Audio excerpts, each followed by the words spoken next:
서 하나님의 말씀을 가르치는 모습을 보여주고 있습니다. 가버나움은 갈릴리 지역의 또 작은 마을이었습니다. 예수님이 공생애의 많은 부분들이 갈릴리 지역을 중심으로 사역하셨던 모습들을 보여주고 있는데, 오늘도 안식일날 회당에서 이사야서의 말씀을 가르쳤듯이 또 구약의 어떤 한 부분들을 읽어주고 또 그 말씀을 자세히 풀어 가르치는 모습들을 볼 수가 있습니다. 그런데 그 말씀을 들었던 그 회당에 있던 많은 사람들의 반응이 무엇입니까? 32절에 도대체 이가 가르치는 그 가르치는 도대체 무엇이냐? 저 사람이 도대체 누구기에 이렇게 하나님의 말씀을 가르치는 것이 너무나 귀하다, 놀랍다라고 반응하고 있습니다. 그의 하나님의 말씀의 권위에 놀라운 모습을 보여주고 있습니다. 근데 동일하게 36절에도 보면 귀신을 내어 쫓을 때 그 모습을 보고 동일하게도 또 그 회당에 있는 사람들이 말합니다. 다 놀라 서로 말하되 이르되 이 어떠한 말씀인고, 그러니까 말씀에 대한 권위와 능력에 대해서 또한 예수 그리스도의 모습을 기이 여기는 모습을 볼 수가 있습니다.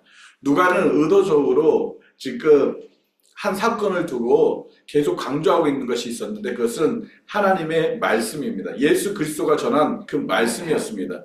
그리고 그 전했던 말씀이 권세가 있음을 드러내고 있는 것입니다. 이 사건은 마태, 마가에도 기록되어 있지만, 특별히 오늘 누가는 예수 그리스도의 그 말씀의 권세에 대해서 포커스를 가지고 말씀을 기록하는 것을 보여주고 있습니다. 의도적으로 예수 그리스도의 그 말씀을 중심으로 인해서 사람으로 이 땅에 오셨지만, 이 사람이신 예수님이 곧 하나님이심을 선포하고 증명하기 위해서 예수님이 하시는 그 말씀에 대한 권위를 자꾸 드러내고 있음을 보여주고 있는 것을 볼 수가 있습니다. 이렇게 예수님이 하나님의 말씀을 사용함으로 인해서 사람이 아닌 신적인 권위가 예수 그리스도께 있음을 드러내고 있는 것이 바로 누가가 오늘 기록하고 있는 모습입니다. 그때 그 회당에 더러운 귀신 들린 한 사람이 크게 소리 지르면서 나타나는 모습을 보여주고 있습니다. 이 귀신이 갑자기 나타나는 것처럼 보여주고 있는데, 항상 이 귀신이 이 회당에 머물러 있는 모습들을 볼 수가 있습니다. 갑자기 나타나서 예수님의 말씀 가르치는 것을 방해하고 소리를 지르는 것이 아니라 늘 그냥 그 회당에 머물러 있었던 그런 모습들을 볼 수가 있습니다. 여기 보니까 33절에 회당에 더러운 귀신 들린 사람이 있어 라는 표현을 쓰고 있는데, 있다라는 이 표현이 그냥 미래 완료형으로 계속 그냥 있고 있는, 그냥 계속 그곳에서 진행되어 있는 그런 어떤 의미를 가지고 있습니다. 그렇다면 이 귀신 들린 그 사람이 그 회당 안에 있는 것을 그 회당에 오는 모든 사람들은 익히 다 알고 있었고, 예수님도 어쩌면 오늘 이 회당에 일부러 의도적으로 찾아가셔서 이 귀신 들린 자가 있음을 아셨던 것을 볼 수가 있습니다. 예수님께서 이렇게 귀신 들린 자를 만나고 이 귀신 들린 자를 이렇게 치료하는 모습들을, 고치시는 모습들을 보여주고 있습니다. 이 사건을 통해서 다시 한번 예수님이 하나님의 아들 되신, 예수님이 그리스도의 되심을 선포하는 모습을 보여주고 있습니다. 우리가 어저께도 말씀을 나눴지만 4장 18절에 이사야서의 글에 뭐라고 말씀하고 있습니다. 주의 성령이 내게 임하시면 이는 가난한 자에게 복음을 전하게 하시고 내게 기름을 부으시고 나를 보내사 포로된 자에게 자유를, 눌린 자에게 자유를 주겠다라는 것입니다. 지금 귀신에게 포로가 되었고 귀신에게 눌려있는 이 사람을 자유케 하기 위한 것이 예수 그리스도께서 오신 목적인 것을 드러내는 사건이 귀신을 내어 쫓는 그런 모습입니다. 이미 이 귀신 들린 자는 이 회당에 계속 머물러 있었습니다. 그러나 회당에 있는 모든 어떠한 누구도, 심지어 종교 지도자도 이 귀신 들린 사람을 내어 쫓을 수 있는 그런 권세와 그런 능력이 없었음을 증명해주고 있는 것입니다. 왜냐하면 만약에 그들이 이 귀신을 내어 쫓았다면 이미 이 귀신은 들린 자는 치료를 받았을 것입니다. 그러나 그 회당에 있었던 어떤 종교 지도자도, 어떤 누구도 이 귀신을 내어 쫓을 수 있는 그런 권세도 없었습니다. 그러나 35절에 예수님이 꾸짖었을 때, 단 한 번 꾸짖었을 때 어떻게 했습니까? 이 귀신 들린 자에게서 그 귀신이 내어 쫓기는 모습을 보여주고 있습니다. 예수님이 말씀하셨습니다. 말씀으로 그 귀신 들린 자를 쫓아내어 주심으로 인해서 예수 그리스도의 그 말씀의 그 권위가 하나님께서 주신 권위, 바로 이사야서에서 말씀하셨던 눌린 자, 갇힌 자를 자유케 하는 그분이 바로 예수 그리스도인 것을 드러내는 그런 모습을 볼 수가 있습니다. 사람이신 예수님, 인간의 모습으로 보이고 있지만 누가는 예수님은 인자로 오셨지만 하나님, 그리스도, 바로 그분이 우리의 메시아라는 것을 선포하고 있는 모습을 볼 수가 있습니다.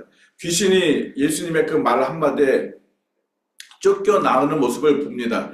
근데 34절에 그 귀신이 예수님을 향해서 뭐라고 얘기하고 있습니까? 나사렛 예수여, 우리가 당신과 무슨 상관이 있나이까? 우리를 멸하러 왔나이까? 라고 예수님에 대해서 반문을 하고 있습니다. 예수님, 당신과 우리는 상관이 없으니 그냥 우리는 이대로 놔두십시오. 우리를 상관하지 마십시오. 라는 그런 의도입니다. 그러나 예수님께서 상관을 하지 않을 수가 없습니다. 왜냐하면 예수님은 갇힌 자, 눌린 자를 자유케 하기 위해서 오셨기 때문에 이 귀신 들린 자를 고쳐주신 것이 예수님이 오신 목적인 것입니다. 그렇기 때문에 예수님은 이 일을 상관을 해야 하는 것입니다. 그렇기 때문에 예수님은 그 귀신을 내어 쫓고 그 사람을 고쳐주고 회복해 주시는 걸 볼 수가 있는 것입니다. 그런데 이 귀신은 예수님을 향해서 뭐라고 고백하고 있습니까? 하나님의 거룩한 자다라고 표현하고 있습니다. 예수님을 향해서 하나님의 거룩한 자로 인정하고 있는 모습을 볼 수가 있는 것입니다. 귀신을 쫓아냈던 이 예수님, 이 사건을 통해서 누가는 예수님이 하나님의 거룩한 자, 하나님이심을 드러나고 있는 모습을 보여주고 있습니다. 한 장을 넘겨보면 동일하게 41절에 귀신이 또 다른 곳에서 이제 귀신을 또 쫓아내는 그런 일들을 예수님이 하셨는데, 그때 귀신이 또 뭐라고 얘기를 합니까? 예수님을 향해서 당신은 하나님의 아들입니다 라고 고백하고 있습니다. 귀신들이 예수님이 누군지를 정확하게 인지하고 있음을 볼 수가 있습니다. 하나님의 거룩한 자, 하나님의 아들, 그분이 바로 예수 그리스도라는 것을 말씀하고 있는 것입니다. 이렇게 귀신들도 예수 그리스도가 누군지 정확하게 인지하고 있는데, 저와 여러분에게 있어서 예수 그리스도는 어떠한 분입니까? 우리가 예수님이 하나님의 아들인 것을 우리가 믿고 있습니까? 예수님이 하나님의 거룩하신 분인 것을 우리가 믿고 있습니까? 우리가 그 예수님이 하나님의 아들이심을 믿을 때 우리가 구원함을 얻는 것입니다. 그 아들, 거룩한 하나님의 자인 것을 우리가 믿을 때 우리의 모든 죄를 용서함 받게 되는 것입니다. 저와 여러분이 예수 그리스도를 온전히 믿는 그런 믿음으로 우리가 고백할 때 하나님의 구원의 은혜가 우리에게 임하게 되어지고, 이 귀신 들린 자를 예수님이 고쳐주신 것처럼 우리의 모든 죄의 문제를 깨끗이 해결해 주시는 것입니다. 우리가 믿음의 고백이 없다면, 예수 그리스도를 주로 고백하지 않는다면 우리에게는 구원이 임할 수가 없다는 것입니다. 그러므로 우리가 교회를 다니고 우리가 신앙생활함에 있어서 가장 중요한 것은 예수님이 누구있냐, 예수님이 어떤 분인가 명확하게 우리가 믿음의 고백을 해야 하는 것입니다. 예수님은 하나님의 거룩한 자입니다. 할렐루야. 예수님은 하나님의 아들입니다. 우리가 날마다 이런 믿음의 고백으로 살아갈 때 하나님의 놀라운 역사와 하나님의 치유와 회복이 우리의 삶 속에 경험되어질 것입니다. 오늘도 순간순간 여러분이 이런 믿음의 고백으로 살아가시길 바랍니다. 어떠한 환경과 상황 속에서도 예수님이 하나님의 아들이시라는 이 믿음의 고백을 놓지 않는 그런 삶이 하나님께서 이끄시는 그런 복된 삶이 되는 것입니다. 이렇게 귀신 들린 사람을 회당에서 깨끗이 고쳐주셨습니다. 그때 아까도 말씀드렸지만 36절에 그 사람들이 다 놀랍니다. 어떻게 예수님이 저렇게 귀신을 고쳐줄까? 저 사람의 말 한마디가 어떻게 저런 권능과 능력이 있는가? 어떻게 저 귀신도 저의 말에 순종할 수밖에 없는가? 도리어 예수 그리스도를 의아하게 생각하는 모습을 보여주고 있는 것입니다. 그들이 예수 그리스도의 이 사실 때문에 믿으면 좋은데 예수님을 믿지 않는 것입니다. 그냥 예수님이 이래 했다, 예수님이 이렇게 귀신을 쫓아내었다, 이렇게 온 사방에 소문만이 전해지는 것 뿐이었습니다. 예수님을 믿는 것이 아니라 그냥 예수님은 이런 일을 하셨네, 예수님은 놀라운 일을 하셨네, 그냥 표면적인 모습만 보여줬다는 것입니다. 진정으로 예수 그리스도를 믿는 그런 믿음이 고백이 없었다는 것입니다. 그렇게 예수님은 그렇게 회당에서 그 귀신 든 자를 치료하셨고 해방시키셨습니다. 그리고 똑같이 안식일에 나가서 어디로 가십니까? 시몬의 집에 들어갑니다. 시몬은 우리가 잘 알고 있듯 베드로입니다. 베드로의 장모가 큰 중한 열병을 앓고 있는 것을 알게 되었고, 또한 그 집에 있는 사람들이 예수님께 부탁을 합니다. 예수님, 저 시몬의 장모를 정말 고쳐주십시오 라고 예수님께 구합니다. 여기서 구한다는 것은 우리가 얘기하는 아스크, 요청하는 것입니다. 근데 한 번 그냥 요청했습니다. 그 한 번 요청했을 때 예수님이 39절에 뭐라고 말씀하십니까? 예수께서 가까이 서서 열병을 꾸짖으신데 병이 떠나고 여자가 곧 일어나 그들에게 수종드리나. 그 베드로의 장모의 열병을 깨끗하게 고쳐주고 있습니다. 그런데 마가복음에서는, 마태복음에 보면 예수님께서 그냥 이 장모에게 손을 대었다라는 표현으로 이 고침의 모습을 드러내고 있는데, 누가는 그런 표현을 쓰지 않습니다. 예수님께서 어떤 방법으로 고치셨습니까? 열병을 꾸짖으셨다라고 말씀하고 있습니다. 왜 누가는 그 열병을 고치는 그 사건을 꾸짖어졌다라고 표현하고 있습니까? 여러분, 병이 소리를 들을 수 있겠습니까? 병이 사람입니까? 그러나 예수님은 병을 고쳐주실 때 말씀을 사용하셨은 것을 지금 누가는 강조하고 있는 것입니다. 그 회당에서 귀신 든 자를 말씀으로 고쳐주신 그 말씀의 권세를 다시 한번 누가는 드러내고 있는 것입니다. 인자로 오신, 사람으로 오신 이 예수님은 말씀의 권세가 있는 하나님이신 것을 다시 한번 드러내기 위해서 지금 의도적으로 누가는 예수님의 말씀에 대한 부분들을 사용하고 있는 모습을 볼 수가 있는 것입니다. 예수님의 말씀은 신적인 권위가, 권세와 능력이 있음을 누가는 자꾸 증명하고 있는 것입니다. 그러므로 인해서 단순히 예수님을 사람의 모습으로만 보는 것이 아니라 그 사람이 바로 하나님이라는 것, 그 사람이 바로 이사야에서 약속하셨던 그 메시아 구원자인 것을 누가는 의도적으로 강조하고 있는 모습을 보여주고 있는 것입니다. 그렇습니다. 예수님의 말씀은 권세가 있습니다. 예수님의 말씀은 모든 질병을 치료하시는 능력이 있습니다. 예수님의 말씀은 귀신 들린 자들을 완전히 깨끗이 치유하시는 능력이 있습니다. 그 하나님의 말씀을 하나님은 우리에게 주셨습니다. 우리에게 이 약속의 말씀을 우리에게 주셨습니다. 우리가 이 약속의 말씀을 붙잡고 나아가면 우리가 능력이 있는 것이 아니라 이 말씀의 능력이 있어서 우리를 통해서 하나님의 치유와 회복과 하나님의 역사가, 하나님의 능력이 나타나는 것입니다. 그래서 우리가 날마다 하나님의 말씀을 부여잡고 나아가는 것입니다. 우리가 사탄과 싸워서 어떻게 이기겠습니까? 사탄을 우리가 이길 수 있는 방법은 오직 하나님의 말씀을 선포하는 것입니다. 우리가 말씀을 묵상한 것처럼 예수님이 시험을 받으셨을 때 그 마귀를 어떻게 이기셨습니까? 예수님 역시도 하나님의 말씀을 사용하는 모습을 볼 수가 있는 것처럼 우리들도 하나님의 말씀을 날마다 의지하고 말씀을 부여잡고 말씀을 선포하고 그렇게 살아갈 때 우리들의 삶 속에 하나님의 능력을 경험하게 될 것입니다. 여러분, 우리가 몸이 아파서 약을 먹는 거 맞습니다. 병원 가는 것도 당연히 가야 합니다.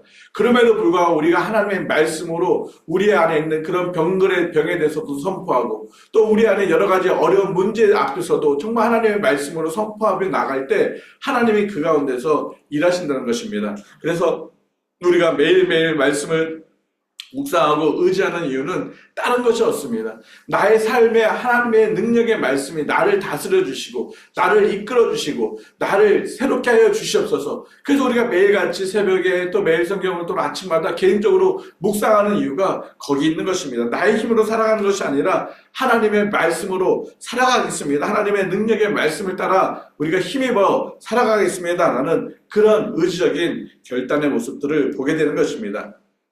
그래서 우리가 하나님의 말씀을 들을 때 성경에서 뭐라고 말씀하고 있습니까? 요한복음에 하나님의 말씀을 듣는 자가 살아나리라 라고 말씀하신 것처럼 오늘 열병을 앓았던 이 장모가 예수 그리스도의 말씀 때문에 살아나게 되고 예수 그리스도의 말씀 때문에 귀신 들린 자가 그 귀신을 내어 쫓김을 당하는 일들을 보게 되는 것입니다.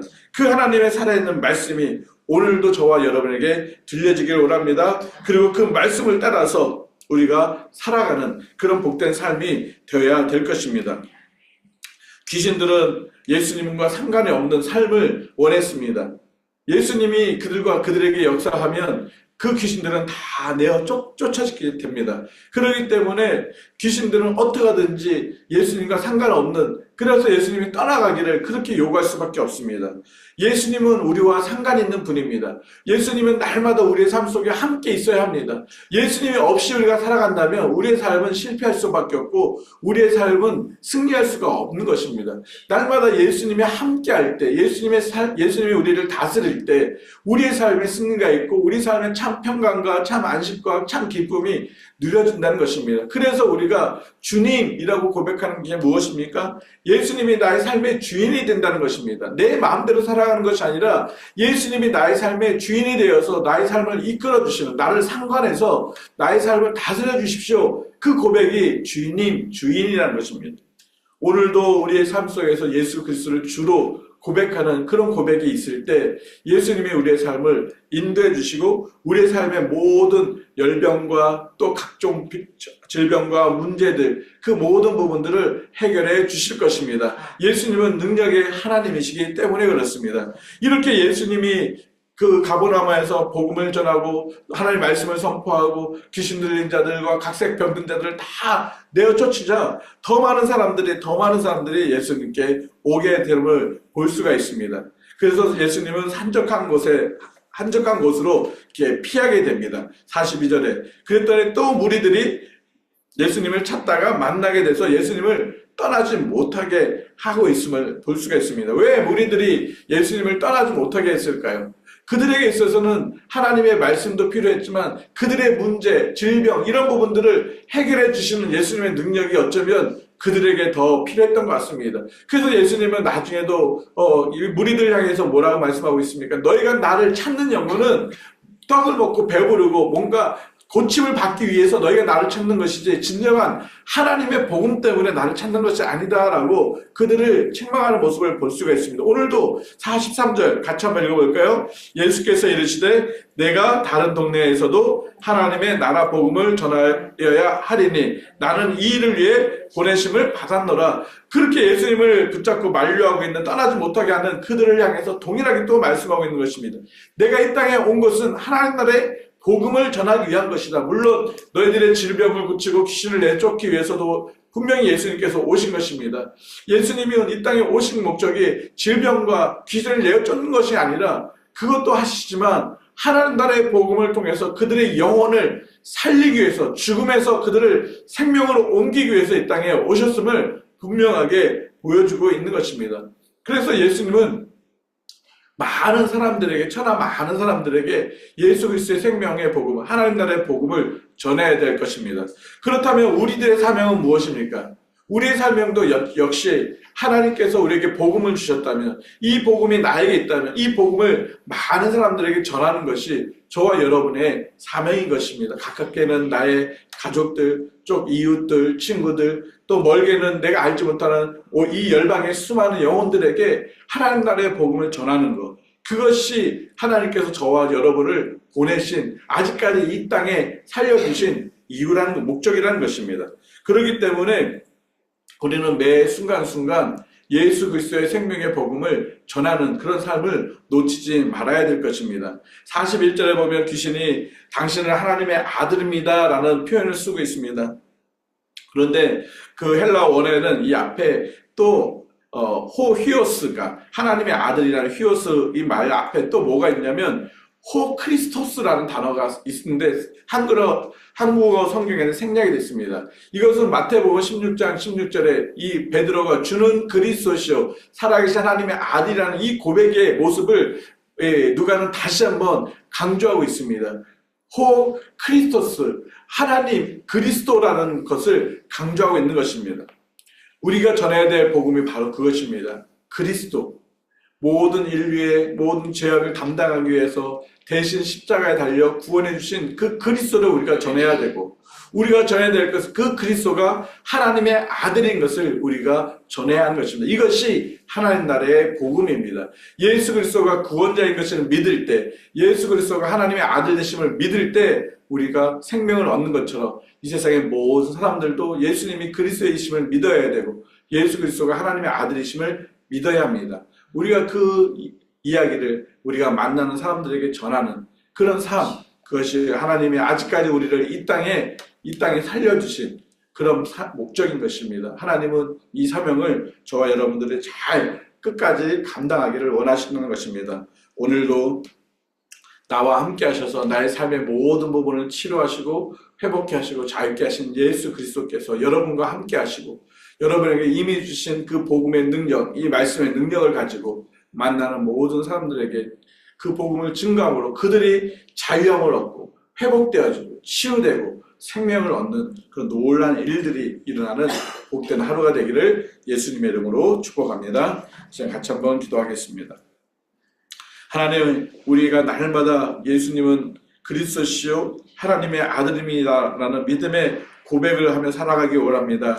예수님과 나와 상관이 없는 것이 아니라 예수님이 나의 삶의 주인 되어 주심을 날마다 고백하고 선포하며 믿음으로 주님을 신뢰하고 의지하며 나아가는 저희들의 삶이 되게 하여 주시옵소서. 하나님, 주님의 말씀은 권세가 있어 하나님 모든 악한 것을 치유하시고 회복하시고 질병을 고치시는 능력의 말씀임을 저희들이 믿습니다. 이 생명의 말씀, 능력의 말씀을 저에게 허락해 주셨는데, 하나님 이 약속의 말씀, 능력의 말씀을 저의 입술을 온전히 선포함으로 인해서 말씀을 듣는 자들이 살아나게 하여 주시고 회복되게 하여 주시고 예수 그리스도를 만나서 생명을 얻을 수 있도록 저희들을 사용하여 주시옵소서. 하나님, 오늘도 누구를 만나든지 우리의 모습을 통해서, 우리의 입술을 통해서, 우리가 전하는 그 하나님 나라의 복음을 통해서 그들이 예수 그리스도를 만나고 생명을 얻는 놀라운 일들이 일어날 수 있도록 은혜를 베풀어 주시옵소서. 하나님, 오늘 평강교회 성도들 가운데 하나님 힘들고 어려운 이들에게 하나님의 약속의 말씀을 주셔서 그들이 약속의 말씀을 부여잡고 그 모든 문제들 가운데서 해결받고 치유되는 놀라운 은혜를 허락하여 주시고, 그 하나님의 약속의 말씀 때문에 참 자유와 안식을, 평안을 누릴 수 있도록 오늘도 은혜를 베풀어 주시옵소서. 하나님, 오늘도 저희들이 모여 하나님 앞에 중보기도로 나아갈 때 하나님 그 기도의 시간에 함께 해주시고, 우리 성도들이 마음을 같이 기도할 때 하나님 이 베드로의 그 장모가 열병이 치료되고 각종 병들이 치유되었던 것처럼 하나님 우리의 기도에 하나님 응답하여 주셔서 놀란 치유와 회복과 하나님의 능력들, 응답들을 경험할 수 있도록 은혜를 베풀어 주시옵소서. 그렇게 하실 주님을 찬양하오며 예수님의 이름으로 기도드립니다. 아멘.